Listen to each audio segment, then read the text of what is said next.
So we move back to the dietary guidelines of South Africa presented by the expert for the complainant. And again, I'm not criticizing people. I'm just saying this is what I think. And please understand that I don't criticize people until they won't change. Then I criticize them. So once one sees the evidence and you don't change, then I criticize. So I'm just saying what was said in these guidelines written by Professor Foster. She wrote that potentially long-term effects of low-carbohydrate diets include detrimental changes in serum lipids, increases in HDL cholesterol, and decrease in LDL and decrease in HDL, with an increased risk of cardiovascular disease, etc., etc., etc. Now that statement is incorrect. As I've shown you, it's incorrect. And if this paper had been reviewed properly by someone who knew the low-carbohydrate literature, they would have said, unfortunately, Professor, this is an incorrect statement. What you must say is the opposite, that a low-carbohydrate diet reduces all the coronary risk factors. And so this paper has been poorly reviewed. And so that's a very important point. Peer review does not always ensure that the truth is written. So that would be the comment there. So what might all this mean that I presented so far about the metabolic syndrome? Hypertension, obesity, diabetes, heart disease, etc. are all the symptoms of the underlying physiological abnormality, but they're not the disease. And to make that statement is so profound that you have to see its profundity. Because we have different experts trained in all these areas. We spend millions of rands training hypertension experts, obesity experts, diabetes experts, heart disease experts. But they're all treating the same condition. And that's what we have to understand. So if we want to move medicine forward, we have to completely restructure the way we teach our students and the way we structure our medical care, because they're not the disease. The common pathology in all these conditions is insulin resistance. Insulin resistance is a benign condition, but a high carbohydrate diet turns insulin resistance into a killer. And the low carbohydrate diet is the key to the prevention and treatment of insulin resistance and hence all these conditions.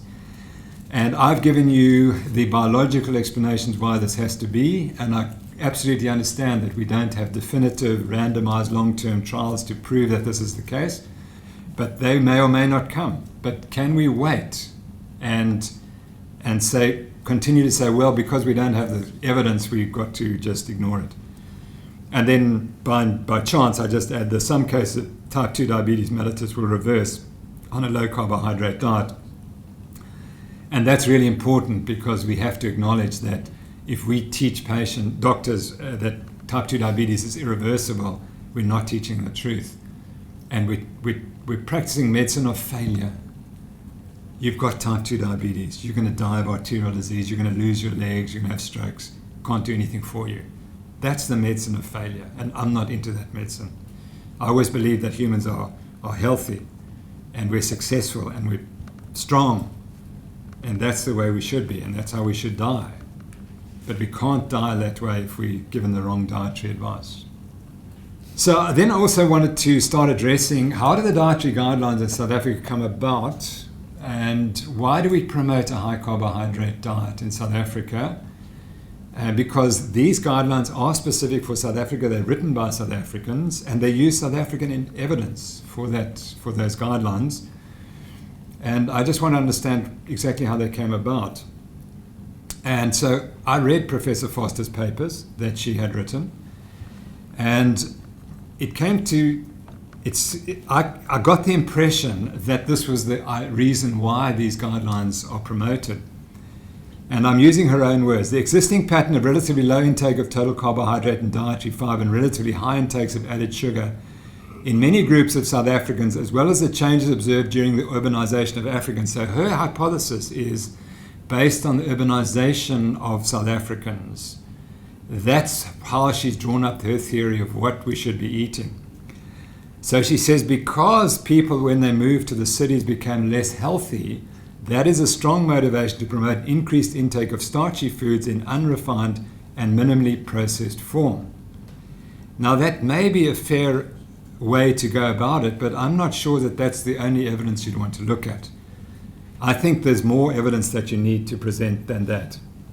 And so my argument remains that if we haven't thought it through carefully and we tell people to eat more carbohydrates, if they're insulin resistant, that's going to cause obesity and type 2 diabetes. And the reason I went through at great length yesterday the history of our human evolution is because I don't think you can simply isolate what's happened in the last 50 or 100 years in terms of the urbanization of the African population in Southern Africa as the basis for your dietary guidelines. You have to think it through a bit more deeply. And that's why I took you to Sterkfontein and asked, what was this guy eating? Or what was Mrs. Ples eating? And we went through to the pinnacle point. What were these people eating 200,000 years ago that, in my view, made us human? And why do we base dietary guidelines on maize that comes into our food chain at best in high amounts in about the 1920s and the 1930s? Humans have been on the earth, not humans for 200,000 years, but homos and the hominids have been on for 3 million years. We have to consider all of that in developing our guidelines. We mentioned that there has been an experiment to see what happens when you eat this healthy diet. And that was the Egyptians, and they don't look particularly healthy. And then I said we've got this unique tragedy in South Africa of the loss of the cattle through Rondebosch and through the actions of many other people who perhaps shouldn't have done what they did. And so properly to understand what modern South Africans should be eating to be healthy, we need to understand how the diet of our people has changed over the past 3 million years. We can't restrict it to the last 100 years. And in my view, we have to go and look at what are other people saying about diets and how our evolution as humans should be involved. So I've discovered all the papers that Professor Foster and her team have presented on the dietary transition.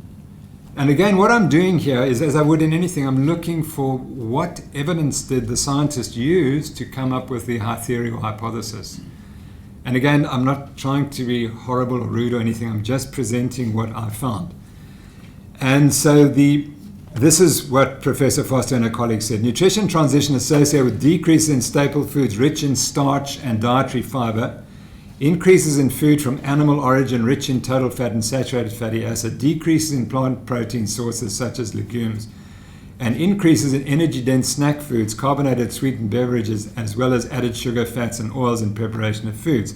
So she describes very clearly, and her excellent work has shown this. And this is factual. We're not questioning the facts. And that's her brilliant work has shown that. And that's really important that we should know that. She concludes, clearly there seems to be a metabolic contribution to the increased vulnerability to obesity and other non-communicable diseases where populations who were previously and still are struggling with undernutrition are suddenly exposed to modern energy-dense micronutrient-poor diets during the nutrition transition. And that's absolutely brilliant, because what's that metabolic abnormality? It's insulin resistance. So we're on the same page here. And we're on the same page in yellow. These snack foods and sweet beverage, fantastic. No question that they're a cause of the problem. But is it more than that? And in other words, if we change just those, would it be enough to make our nation healthy? And my argument is no, it wouldn't be enough. So these are some of her conclusions. Despite the monotony of a small variety of foods, the low-fat, high-fiber rural diet can be adequate in both macronutrients, micronutrients, and is associated with low risk of both infectious and chronic diseases. Now, she doesn't reference that. She doesn't say that these people have low rates of infectious and chronic diseases, and I'm not convinced that that's true. And I will show that in certain populations, there are high rates of diabetes, hypertension, and obesity in rural populations. So I'm not convinced, and I will also argue, not with evidence, that I believe that there's a nutritional component to chronic infectious diseases as well. So, but we'll be that as it may. In South Africa, emphasis could be on preventing obesity and hypertension, correct? Absolutely. Obesity, diabetes are important, i.e. concentrating on energy, sodium, and calcium intake. So her solution to prevent obesity and hypertension is to reduce sodium, modify calcium, and do something about the energy, presumably reducing energy. And my argument is that doesn't work, because that's the calories in, calories out model. And you have to look at the type of energy, where it's coming from. Whereas in Southeast Asia, emphasis should be on preventing heart disease and diabetes, concentrating on energy, type of fat and fiber intakes. But that's, again, diabetes, as I've shown you, is not just energy, it's also carbohydrates.